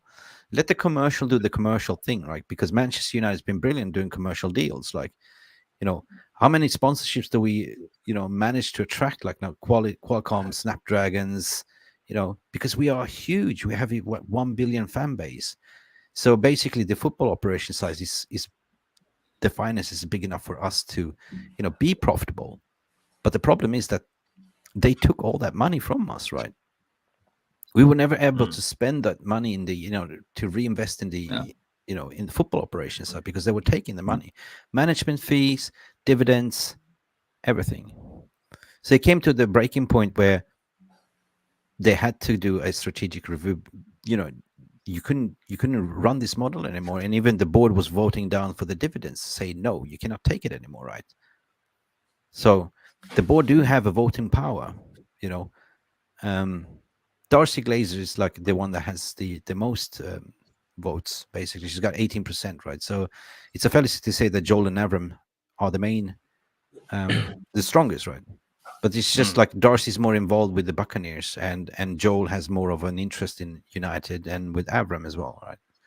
I wouldn't call it interest. What? I wouldn't call interest more of a. They see this as a cash cow further, and they see this. They're the ones that can see the vision. I mean, I would say that, they were with Woodward. They were driving this Super League, and since that fell, they kind of eased off Woodward because that was a big failure for them. That was a slap in the face because they thought we cannot be relegated. We're gonna make shit tons, a lot of money, and that fell off the cliff. And that was kind of the start of, we got to look at to sell the club, mate.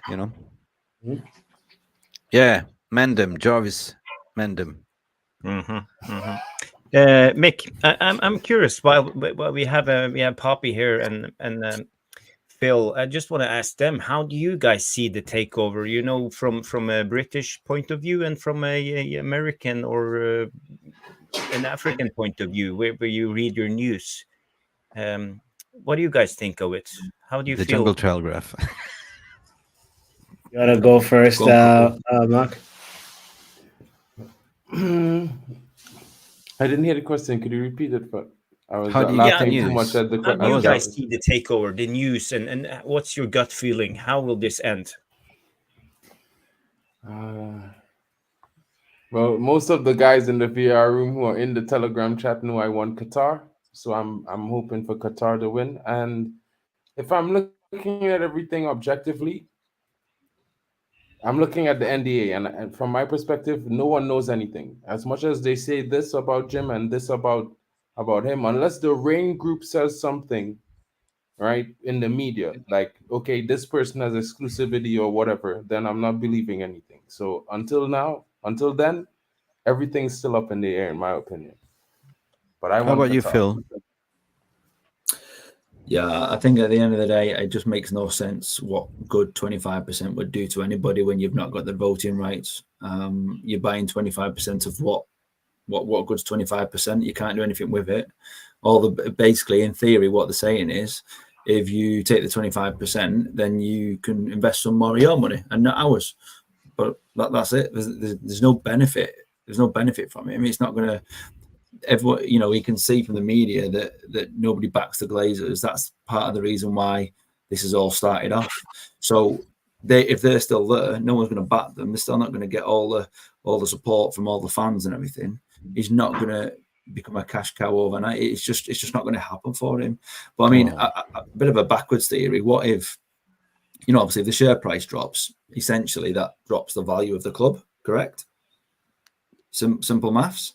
So what if Sheikh Zazim is part of this dropping the value of it to say, look, there you go, that's all it's worth. What if it is a very twisted, I'm not saying he's put it out there saying Sir Jim said all this, but what if there are people out there just saying, you know, that let's lower the value of it and then say, there you go, that's the 6 billion I've offered you. That's what it's worth. It's dropped, its share price has dropped. That's all it's worth now. You've now got more for your money. My offer still stays on the table as was, but actually the value of it is lowered now. Is it a backwards thing? I think ultimately I can't see the benefit of Sir Jim getting it for 25%, so Qatari's in. Yeah. Mr. and Mrs. Talawas, you ask a good question. We don't run a WhatsApp. We do run a Telegram chat group, which you can scan the barcode there in front of you as well. That works. If you scan the barcode, after you finish the stream, you can go and scan the barcode, or just go on the channel. About the channel, you'll find the link to Telegram, which is your group chat. But I want to go to Poppy as well. You know, the way the news is going is the old-fashioned, like, you know, Jungle Telegraph or the smoke news, like, you know, the smoke, sending the smoke signals. There's been a lot of smoke, but no fire. And as realists, what we are, I think, personally, I don't know, I want to hear your opinion. The one that's been creating these sensational stories, spinning it, is the one that don't know anything. Basically, they just created this gravy train. I mean, if there's realistically what you were saying, guys, NDA, right? Neil Ashton, disinformation agenda. So by 11 months, Poppy, what you've seen so far, you've seen it, who's Sheikh Yassim is winning. The next thing you know that Sir Jim Ratcliffe with his Mercedes is winning the race, and all of a sudden Sheikh Yassim is driving a Skoda.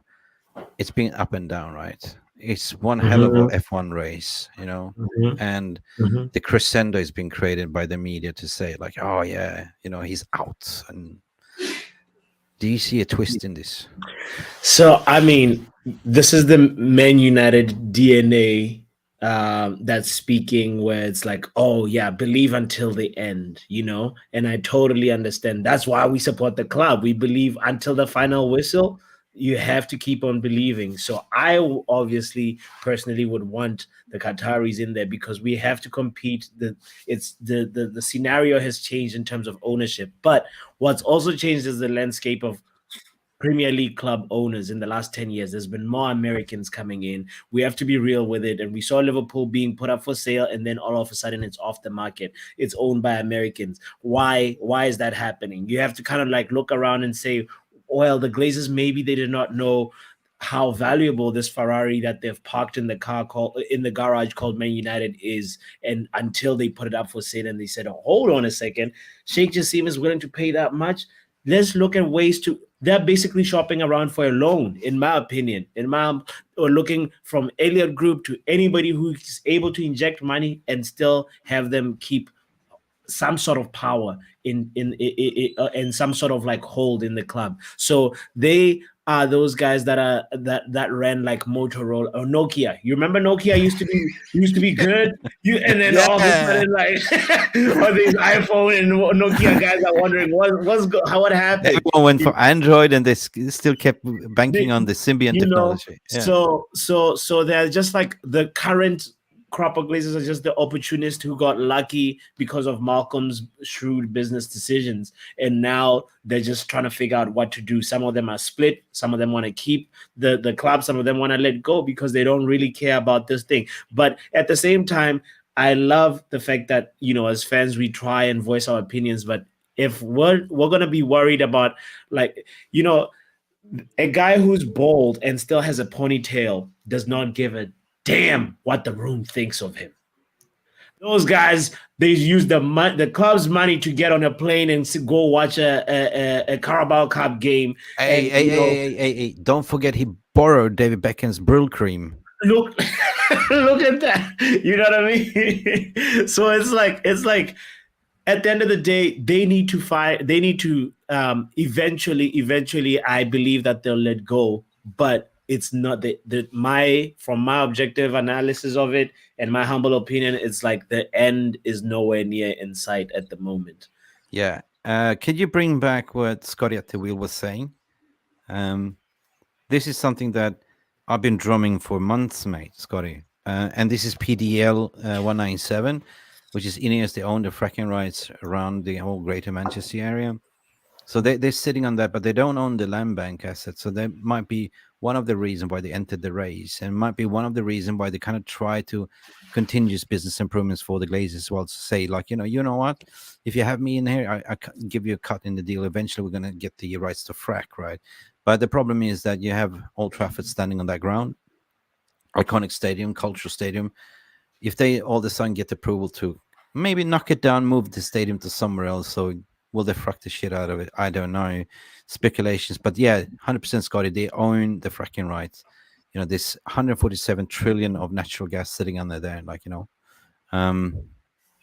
so that is something for you also to remember. The thing is,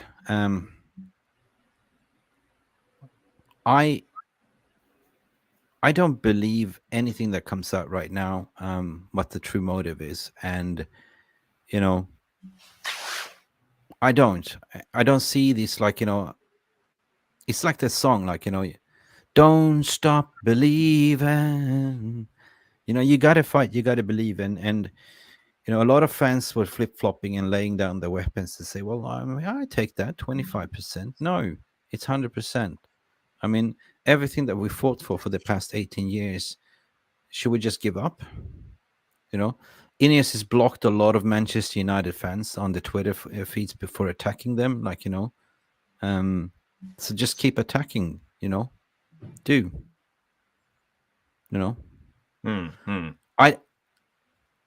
It's not that I am against Ratcliffe. I am, pro Ratcliffe. I'm pro anyone that wanted to come in and put an effort, even Thomas Siliakos, everyone that's been part of the bidding process just to get the Glazers out, that's what it's for, that's what we want, but on the right premises, right?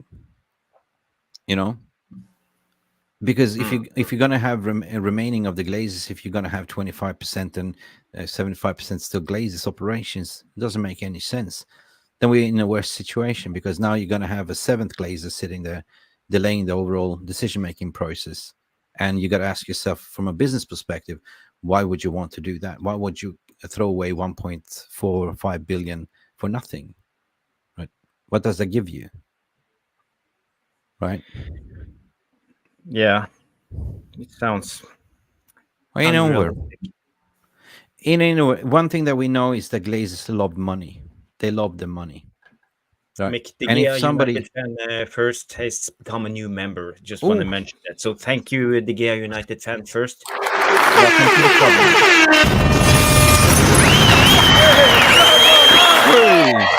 Hey. De Gea United fans first. Yeah, we've been exchanging some Twitters as well. So big up to you guys. Enough of this takeover. I want to hear your score prediction for the weekend. Yeah, Poppy, you go first. We're gonna go for a comprehensive 3-0 victory. I believe Rasmus Højlund is gonna score, and also Rashford is gonna come in and score, and also the last person to score would be Money Mace. Oh Lord!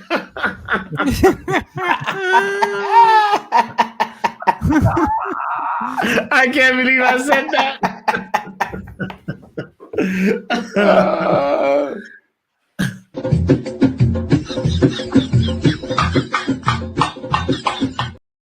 Harry Maguire to score and on a header in the corner.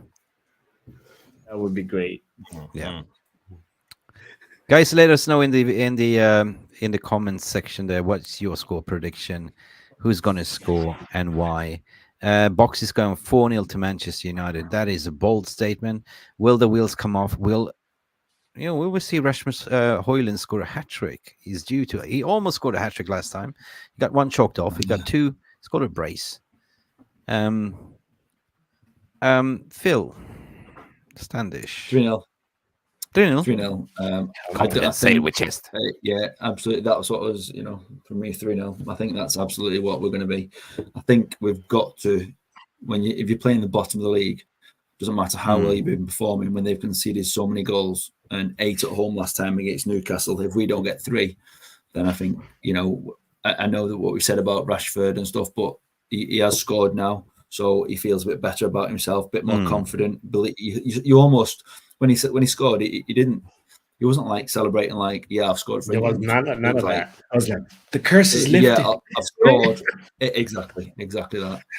It's like that release. It's like I can do it, and I think once you've scored, you're more prepared to provide an assist as well, which is some of his strengths, and he misses a little bit of that. Because I think there was so much pressure on him. Why is Rashford not scored? He's not scored for 7 games or whatever it was. Now it's like, I've scored now. I mean, he's still got to score one for United, but I think it's more like, and I can provide an assist. Lilies. So I think take it back to Lilies there. Bratte, 2-1 to Sheffield. Get out of here, man. Yeah. Listen, what about you, Jarvis Cockerhead? Are you cocky now? No, I'm not cocky. I believe we will struggle against Sheffield United. I think we will underestimate them. I believe we are not sharp. We have been traveling all around the world, from Brazil to Morocco and Tunisia and everywhere, and coming back. Everybody comes back. Okay, we have scored a couple of goals. Bruno has done well. Højlund has done well. Rashford has scored. Everybody is like a little bit up, and then we are back to reality. It will be up comes the gravity night in October, away against Sheffield United in Sheffield, and I think we will face reality yet again, and we will struggle, but we will win. I will say we win 1-0. Ooh, bold and beautiful. I'll take it. Oh, clean sheet. Somebody's already. Is that Bella that's predicting my 3-1 here coming? Well, who is that? Hello there. I am Bella. It's not me. Get out of here, Bella. All right. I want to hear from you, the most positive here next to me, the man to the left, Mr. Beanie. Well, I will I will say 3-1. I take in Mick's favorite prediction. So 3-1 Manchester United, a good scoring ratio. We might concede a goal. I think Onana has shown that he's not really there yet, that he's going to have that consistency for a clean sheet. So I expect us Guys, to what happened to all concede. these positive songs? Oh Nana, what a save! Oh Nana, yeah, that's my name. It's Yeah, it's kind of Nana, disappeared. learn to save. I mean, I like Onana, but at the same time, I'm not one of the United fans that was all in for we need a ball playing goalkeeper. I think that's just not what we needed this season, to be fair. And I feel like we needed to keep the David De Gea because he provided solidity, and at least the defenders behind trust him to have their back, and that's what made our defense solid. Yep. It's not just about bringing in a player and changing the system, especially when it comes to the defense. The defense had to trust each other more than any other parts of the field, and they don't look like they trust Onana. That's just my opinion. So until he earned the defense trust, I'm not going to really predict much nil scorelines for United. 66 likes. Matt, do you think part of the problem? Can you just? Yeah, sure. Oh, sorry, Matt. I think part of the problem with Onana is. What's the problem with Onana? What's the problem? No, go ahead. No, I was just shouting out 66 likes. If there's 100 of you watching right now, please. So, Matt, do you think? Can you hear me? Matt, yeah, can you hear me? That's gonna happen when Onana and Maguire are playing together. Yeah. Matt, try again. So, do you think part of the problem for Onana is the fact that he's not had a settle back four to even work with yet? Yeah. I think there's a lot to do with it. It's a bit complicated. We do have a setback for one because as we know, 3 of the starting back four that we would consider the starters, they are injured, right? So I don't think he has that one. He new to the team as well, so it's like work. The trust work both ways. Now, I'm not saying he's the bad part of the trust. When I said what I said just now, I was just saying that the defense need to trust him the same way he need to trust the defense, because it's something that is learned and that's learned over time. It's just like when players gelling in the midfield together. You know what I mean? So I think it's just mostly that. I'm not criticizing him, saying he's not a good goalkeeper. I'm saying that he just need time to learn the defenders, and they learn him, and then it will be more,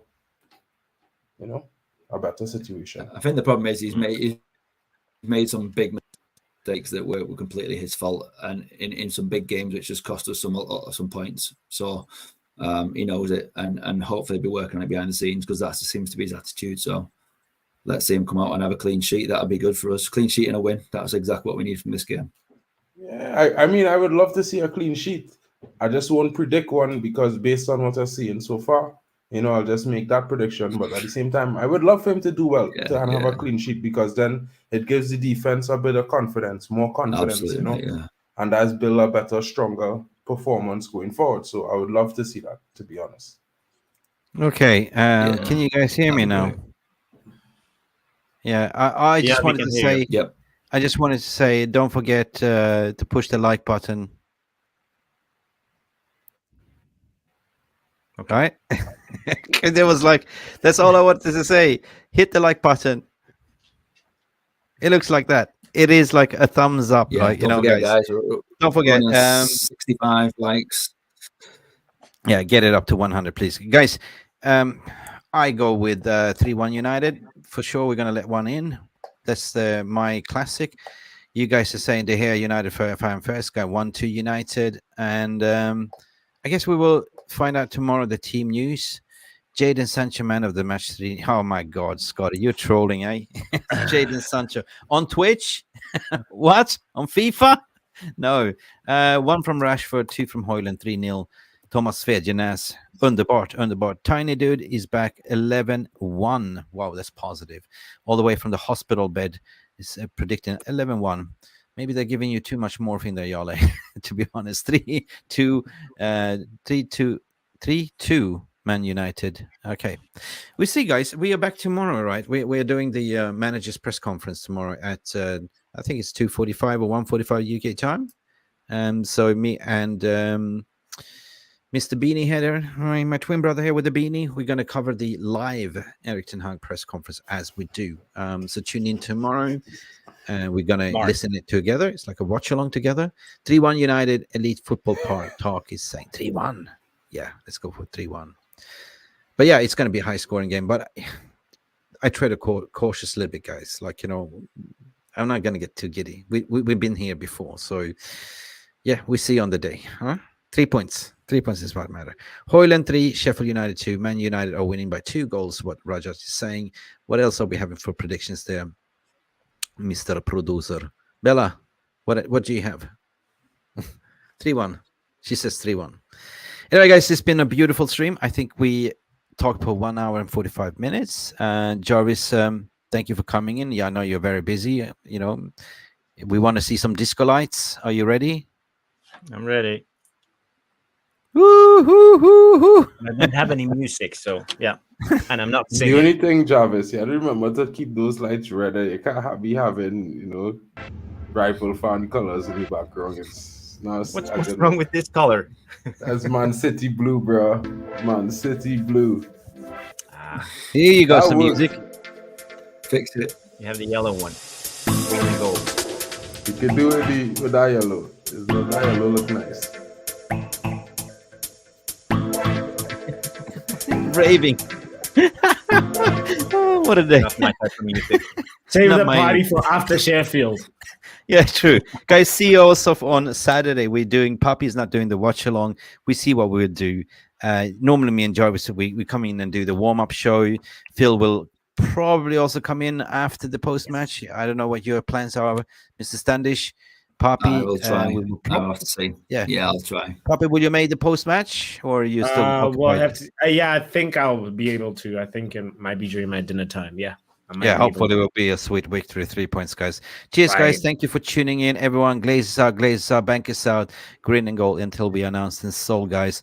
This has been McRuby here together with our full panel view today of originals. Like we talked about Botswana Poppy here. Poppy, you know, please go and check Power Hour, Football Power's channel. Give him support. He's a very hard-working streamer. Needs more subscribers, so please, we are here as a community. Big shout out. You know, football philosophy himself, United Standish, Phil.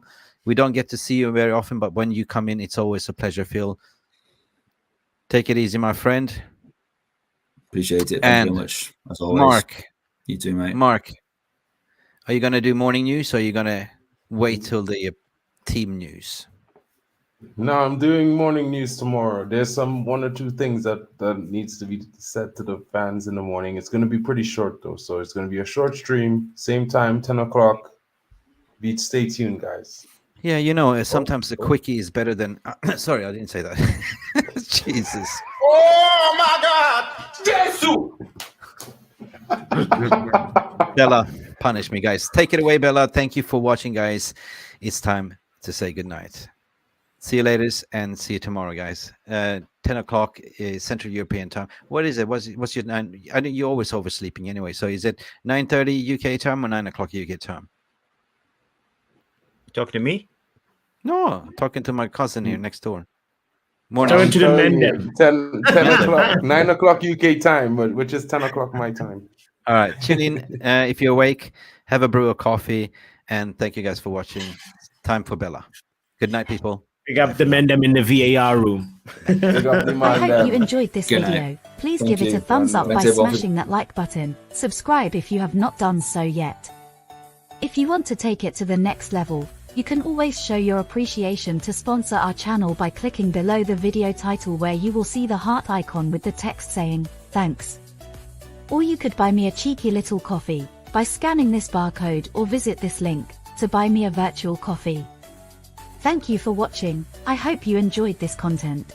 Remember, glory, glory, Man United. Glazers out. It is green and gold until we are announced and sold. That was all from me. I wish you a good day and a great match experience, and I shall see you in the next video. Goodbye. Thank you so much for stopping by and watching MUFC Realist TV. Don't forget to like and subscribe, and follow us on the socials.